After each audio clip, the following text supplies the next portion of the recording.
Baik, Assalamualaikum warahmatullahi wabarakatuh.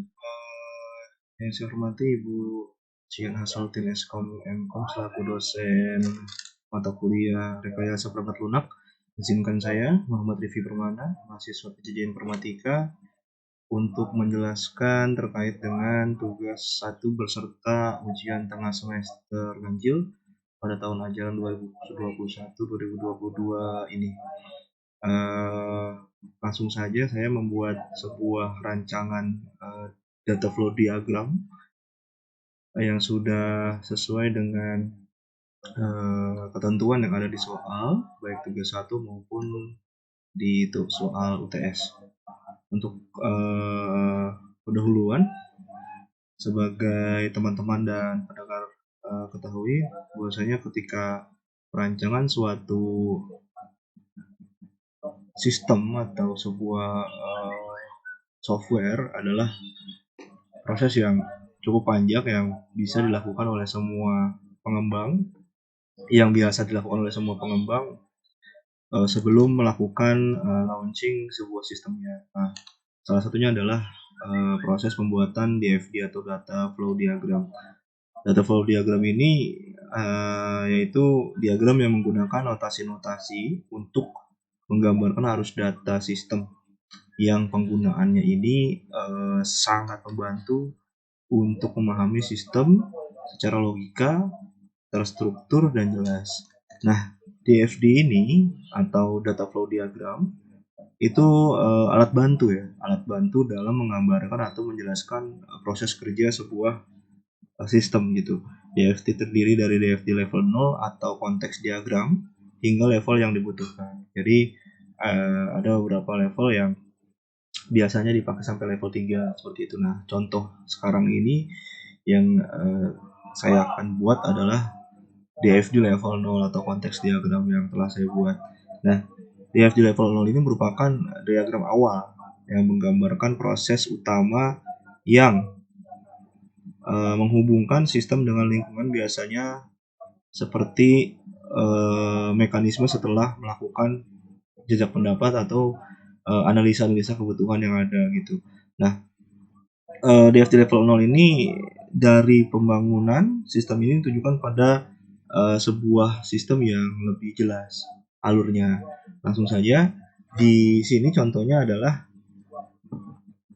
ketika saya ingin membuat sebuah sistem informasi, contohnya adalah sistem informasi perpustakaan, ada 4 entitas data atau 3 entitas user atau pengguna yang nantinya akan menggunakan sistem ini.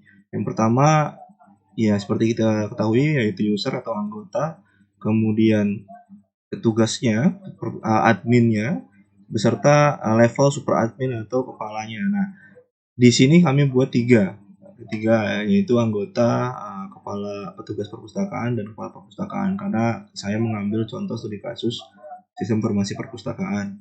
Nah, dari setiap level-level yang ada, saya membuat sederhana saja dengan pusat di tengahnya yaitu sistem informasi perpustakaan dengan berbagai macam arus data. Dengan yang paling awal, yang paling sering pengguna baru lakukan adalah registrasi gitu ya, calon anggota menuju ke dalam satu sistem informasi dengan memasukkan inputan data pendaftaran, dan sistem akan membuatkan feedback sebagai balasan request yang dilakukan oleh si calon anggota berupa ID anggota atau berupa data pendaftar gitu ya, data pendaftar.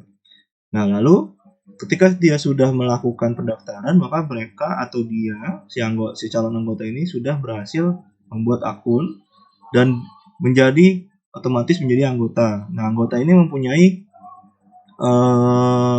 data inputan yang seperti anggota, ID anggota atau anggota peminjam gitu ya. Nah, ini semua masuk ke dalam sistem. Lalu sistem akan membaca dan memberikan feedback seperti pengembalian buku, verifikasi, dan denda, informasi-informasi yang telah disalurkan melalui level-level yang lainnya. Dan level yang lainnya tersebut contohnya adalah petugas perpustakaan gitu ya. Nah, petugas ini mau mengirimkan data 2 entitas, yaitu inputan buku dengan inputan anggota. Lalu sistem tersebut memberikan reporting atau memberikan lampiran-lampiran atau pengiriman umpan balik data seperti info denda, info pinjam, data peminjaman, data penginput anggota, serta melakukan pengecekan buku. Nah, ini di dalam sebuah sistem masih dalam proses dua arah gitu ya, dua arah. Jadi si user sudah bisa merequest lalu mendapatkan feedback seperti itu. Nah, yang terakhir ada yang level yang paling atas yaitu kepala perpustakaan. Kita sebutnya adalah super admin saja. Jadi mereka hanya menerima report-report saja, menerima report seperti laporan anggota, laporan stok, laporan pengembalian, laporan penyimpanan, dan laporan denda. Nah, ini adalah contoh kecil sebuah DFD level 0. Mungkin nanti bisa kita buat lagi DFD level 1, 2, dan 3 untuk next tugas atau next video berikutnya.